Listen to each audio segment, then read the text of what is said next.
Alright, when setting up your injector for doing injections, you first need to position your mold into the machine. So put it together, put in the appropriate back spacer, the appropriate height spacer, and then slide it into the machine.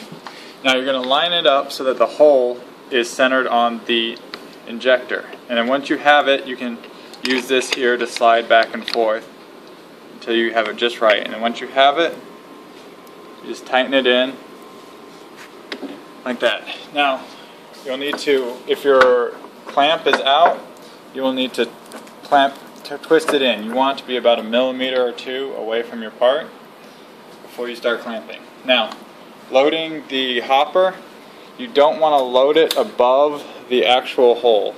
If you load it into the funnel, you're going to get spray everywhere when you try and do inject when the plunger comes down. Next thing, you'll need to turn on the injector.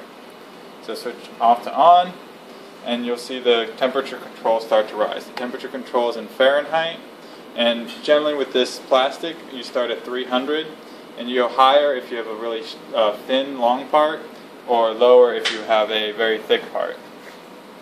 Next is the injection time.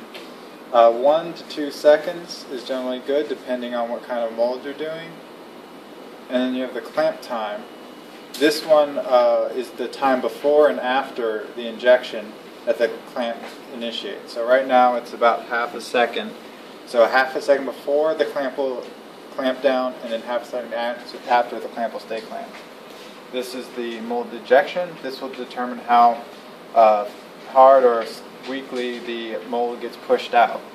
If it's too high, turn to the right. If it's too low, turn to the left, and I will adjust it. The counter is a resettable counter for whenever you want to keep track of how many injections you're doing. And next, we have the injection pressure. This, we generally suggest you start out at 60 and move up from there for the part.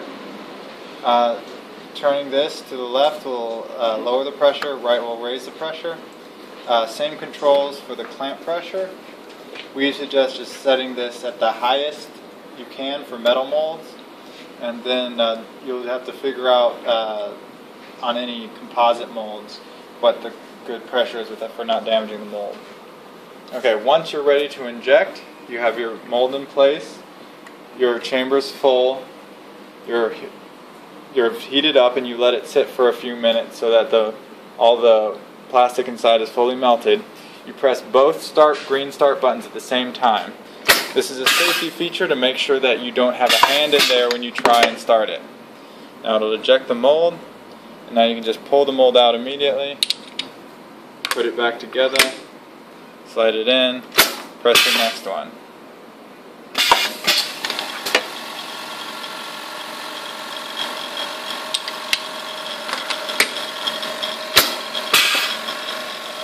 And now you're in full production. The only thing you need to watch out for is if you're going very fast, and depending on how your compressor is set, if you lose pressure, you need to make sure that your pressure here is never below the pressure here. So if this gets below what you set here when you first set it, then you need to wait for your compressor to turn on, or you need to change your compressor's initiation point so that it always starts before it gets down to the level you're injecting at. All right.